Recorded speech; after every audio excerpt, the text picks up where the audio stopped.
They say the strongest prisons are the ones you cannot see.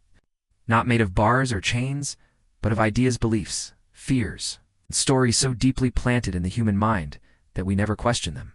What if the choices you make, the desires you chase, and even the emotions you feel are not entirely your own?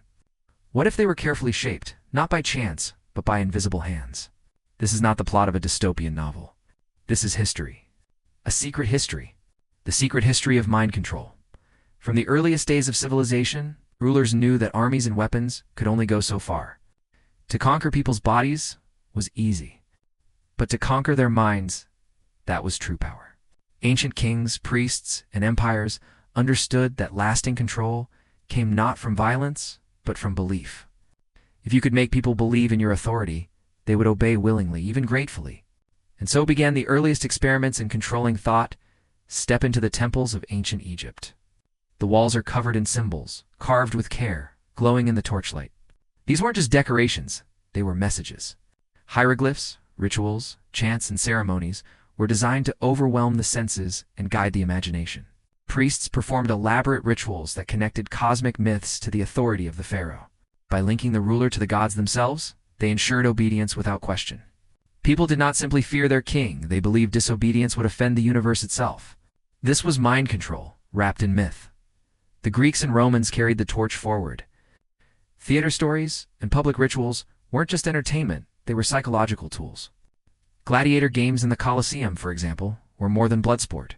They reminded the public of Rome's power, its dominance over life and death, and distracted them from political unrest.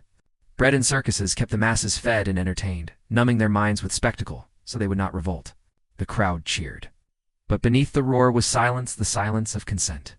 Move forward into medieval Europe, and you see a new form of control. The church towered above villages, not only physically, but mentally. The ringing bells, the stained glass windows, the sermons all worked together to create an unshakable mental framework. People believed their every action was watched, not by kings, but by God. Heaven and hell became the ultimate carrots and sticks. Rewards and punishments that required no soldier, no whip, no physical chain. People became their own jailers, shaping their behavior out of fear of eternal consequences. Yet control was not always about fear. Sometimes it was about stories.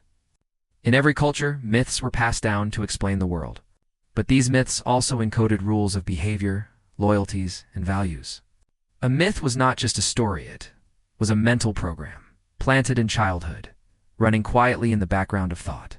By controlling the stories, societies controlled the minds that lived within them. And then came a revolution that changed everything: the invention of the printing press.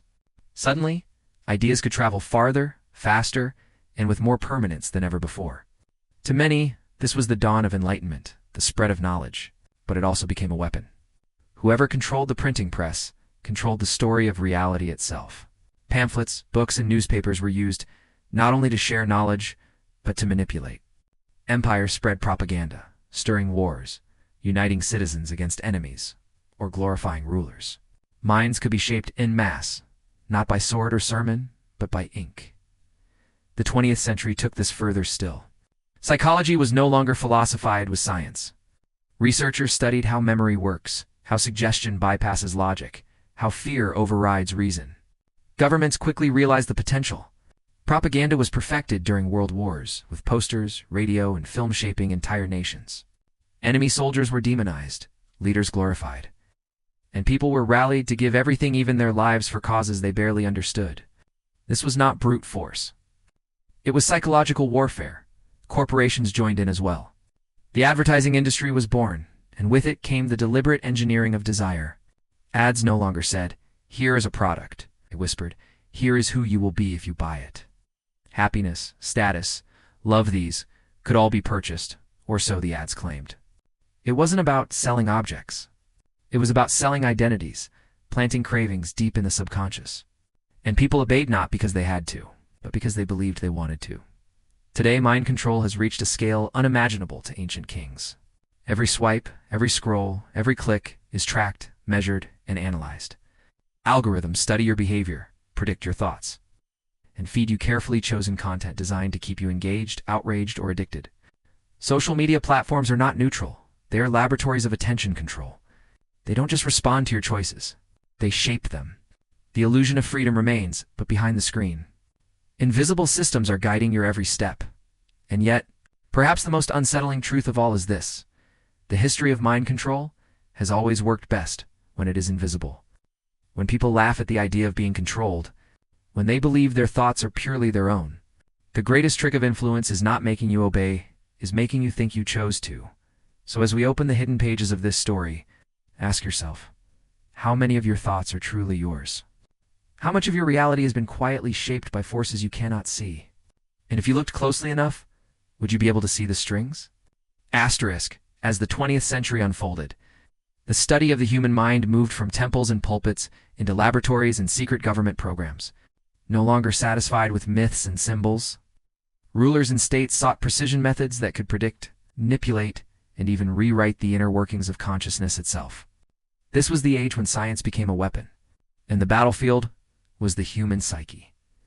In the aftermath of World War I, nations realized that the war had not only been fought with bullets and bombs, but also with words and images.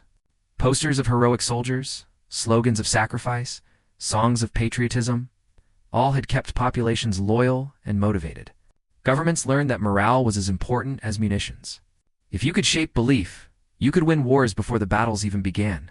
Propaganda departments were created, refined, and perfected. Citizens thought they were thinking freely, but the very framework of their thoughts was being engineered. World War II only expanded these efforts. Both the Allies and the Axis powers unleashed massive propaganda campaigns. Films portrayed enemies as monsters or fools, while leaders were elevated to near-mythic status. News was carefully curated, not just to inform, but to mold emotions. Fear, pride, outrage, these were tools as powerful as tanks.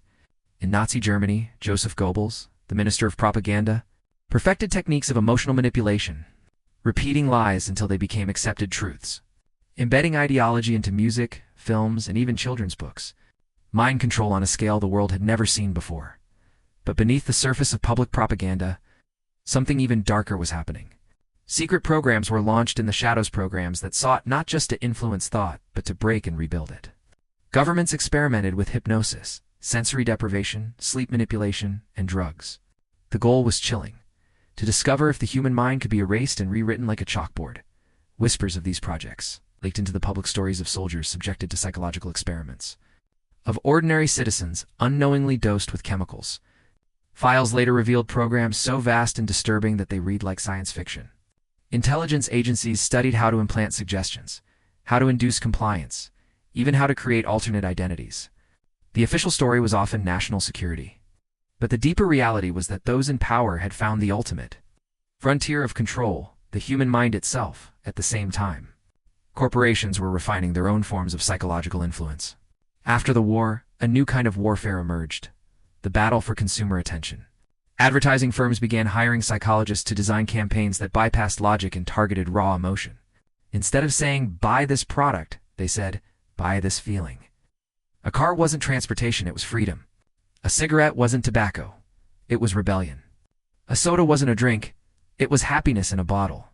By manipulating symbols and desires, advertisers created entire generations who measured themselves not by who they were, but by what they consumed. Asterisk, this was not brute force, it was invisible suggestion. You saw an image, heard a jingle, felt an emotion, and suddenly the decision seemed yours. But the seed had been planted long before, carefully watered by experts who understood your subconscious better than you did. Asterisk, and then came television. More than newspapers, more than radio, television became the most powerful tool of mass influence in history. Moving pictures combined with sound, music, and narrative created an immersive psychological experience. Families sat together watching not only entertainment, but carefully constructed realities. What was news? What was truth? What was staged? The line blurred, and into that blur stepped advertisers. Governments and corporations, each eager to control the stories flowing into living rooms across the world. By the mid-20th century, mind control had become a layered system. Propaganda shaped nations. Advertising shaped consumers. Secret experiments shaped individuals, and the most terrifying aspect was how subtle it all was. Rarely did anyone feel controlled. Instead, people felt free, modern, enlightened, even as invisible hands guided their choices. The Cold War pushed this even further. Both the United States and the Soviet Union feared that the other had discovered new techniques of psychological dominance. Stories of brainwashed prisoners of war spread, fueling paranoia. This was an era where espionage was not just about codes and weapons, but about mindscud. A soldier be turned, a leader manipulated, a nation's will broken without a single shot fired. Meanwhile, in everyday life, the reach of corporate advertising grew. Billboards, magazines, jingles, logo symbols embedded themselves into the collective unconscious. Children grew up associating cartoon mascots with joy, jingles with comfort, logos with trust. Entire cultures were reprogrammed, not by overt command, but by the endless drip of suggestion. And as people consumed more media, one truth became clear: the human mind was astonishingly malleable. Given the right trigger sphere, desire, repetition, authority, people could be led to believe almost anything. Not because they were weak, because the very structure of thought itself could be hacked. This was the hidden lesson of the 20th century. To control the future, you didn't need whips or chains. You needed symbols, stories, and screens. You needed experts who understood the subconscious. You needed repetition, emotion, and authority figures who appeared trustworthy. With these tools, entire populations could be guided like rivers, flowing wherever the architects of influence desired. Yet this was only the beginning. Because as powerful as propaganda, advertising, and television were, a new age was about to dawn, an age where the laboratory of mind control would expand into the digital world. And there the invisible strings would grow so subtle, so omnipresent, that breaking free would feel almost impossible. Asterisk, when the internet arrived. It was celebrated as the great equalizer, the tool that would liberate humanity, spread knowledge, and connect the world in ways never before possible. And in many ways, it did. But hidden within this digital revolution was the next great chapter in the history of mind control. Because every click, every search, every pause of attention became data that revealed not just what we liked, but who we were, what we feared, and how we could be persuaded at first. Online platforms seemed innocent. They were spaces to share, to chat, to explore. But behind the colorful screens and friendly interfaces, algorithms were quietly learning. These were not human teachers, but machine systems trained to study human behavior at a scale no psychologist could ever match. Millions, then billions of tiny decisions were tracked and analyzed. Over time, patterns emerged. The platforms realized something shocking. They could predict us. And once prediction was possible, influence became inevitable. Social media became the most powerful laboratory of psychological manipulation in history. Not because it forced us to think one way or another, but because it gently nudged. Again and again, until those nudges became our reality. What posts appeared in your feed? What videos autoplayed next? What headlines captured your eye? None of this was random. Every choice was shaped by an invisible system designed to maximize engagement, and then the easiest way to capture human attention was to play with emotion, outrage, fear, desire, curiosity, envy. These were the triggers, and the platforms pulled them relentlessly. People believed they were choosing freely, yet their choices were already framed. You thought you were scrolling to pass the time. You were being guided minute by minute to loops of content that shaped your worldview. Slowly, subtly, your beliefs hardened, your fears deepened, your desires sharpened. Entire populations began dividing into echo chambers. Each group convinced they were independent thinkers, unaware they were being shepherded by the same invisible algorithms. And this was not limited to entertainment or opinion. Companies discovered they could use micro-targeted advertising to influence not just what people bought, but how they voted, how they felt about policies, even how they saw themselves. Campaigns were no longer designed for the masses. They were tailored for the individual, based on their digital footprint. One person saw a message of hope, another saw a message of fear, both crafted to push their buttons. It was the perfection of psychological manipulation. Unique lies for unique minds. Governments, of course, were not blind to this power. Propaganda entered a new digital era, where misinformation could spread faster than truth, amplified by bots, trolls, and networks designed to overwhelm. The old methods of posters and speeches seemed primitive compared to memes and viral videos. And the most chilling part was that no one needed to believe everything they saw. Just enough doubt, enough confusion was sufficient to paralyze societies. If you could no longer tell truth from lie, reality itself became unstable. And in that instability, control thrived.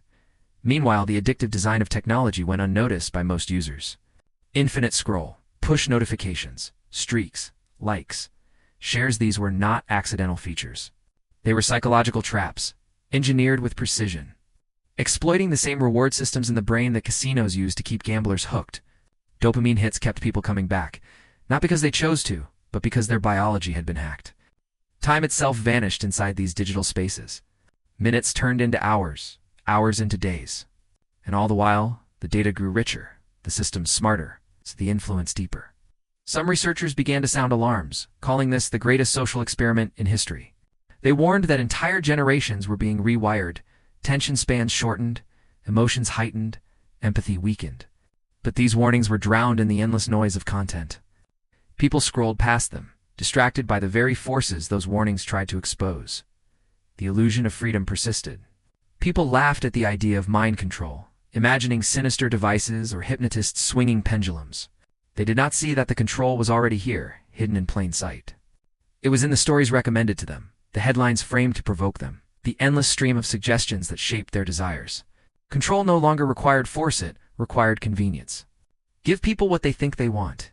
Make it easy, and they will follow willingly. And as artificial intelligence advanced, the potential only grew darker. With enough data, machines could not just predict your behavior. They could anticipate your weaknesses, your moments of vulnerability, the precise emotional hooks that would sway you. A perfectly timed message could tilt an election, sell a product, or incite a movement. The history of mind control was no longer about kings or priests, propaganda or television. It was about code. Silent lines of programming now reached deeper into the human mind than any dictator's speech ever could. The result? A world where billions live in invisible cages, not of iron, but of information. Each person guided by unseen hands, each mind shaped by systems it cannot see, each belief slowly molded into place. This is the culmination of centuries of experimentation, refinement, and control. And yet the story is not over. Because the question remains, once you understand the strings that pull you, can you cut them? Or has the architecture of influence become so advanced that resistance itself has been woven into the illusion? Asterisk, the secret history of mind control is not just a story of the past, it is the story of now. The methods may have changed, the tools may have evolved, but the goal has always remained the same: to guide, to shape, to control. From the chants of ancient temples to the push notifications on your phone, the thread is unbroken. Humanity has always sought to influence humanity, and those who mastered it have always held power. But here lies the paradox. The more advanced the techniques become, the more invisible they are. When kings issued decrees, you knew who commanded you. When propaganda posters filled the streets, you knew someone wanted your loyalty. But when your social media feed suggests a video, when your online store recommends a product, when a trending topic subtly shifts your conversation, who do you point to? Where does the influence begin and end? It dissolves into the very fabric of your daily life, and that is its brilliance. The greatest trick of modern mind control is that it does not feel like control at all. It feels like choice. You believe you are freely deciding what to buy, what to believe, what to fear. But those decisions are often the result of carefully engineered nudges, repeated suggestions, and invisible algorithms working tirelessly behind the screen. Your mind becomes a landscape. Someone else has been planting seeds in it for years. Yet even within this unsettling truth, there lies a kind of hope. History teaches us that once influence is revealed, it loses some of its power. The spell weakens when you see the strings. Those who learn to step back, to question, to recognize the patterns, are harder to control. Awareness does not erase influence, but it creates space for resistance. It allows you to pause before reacting, to ask, is this thought mine, or was it placed there? Still, the challenge is immense. Because the systems that shape our thoughts are not static, they adapt. They evolve faster than our defenses, becoming subtler, more personalized, more persuasive. Every year, the invisible machinery grows more intricate, blending psychology, data, and technology into something previous generations could not have imagined. The dream of total control, once a fantasy of emperors and dictators, is now a quiet reality pulsing through billions of devices. And so we return to the question, can you see the strings? Can you look past the illusion of choice and recognize the hidden architecture of influence around you? For some, the answer will always be no. They will live and die inside the system, convinced of their independence, never knowing the walls that surrounded them. But for others, for those willing to look deeper, history offers a chance. Not to escape entirely, but to understand. To reclaim, piece by piece, the sovereignty of their own minds. The story of mind control is not finished. It is being written right now, in real time, through every app you open, every headline you share, every opinion you form. And perhaps the ultimate form of resistance is not denial, not paranoia, but awareness. To walk through the noise of influence with eyes wide open, refusing to be a passive subject of someone else's design, because, in the end, the secret history of mind control is not just about rulers and corporations, about experiments and algorithms. It is about you, your choices, your beliefs, your freedom to decide who you are. And while countless forces may fight to shape that, the final decision, the final ownership of your mind still rests within you. If you are willing to claim it, so the next time you find yourself drawn to a headline, swayed by an ad, pulled into a stream of endless scrolling pause, ask the question, is this truly my thought? Or is it part of the long and hidden history of control? That awareness, that single spark of recognition, may be the beginning of the only freedom that truly matters.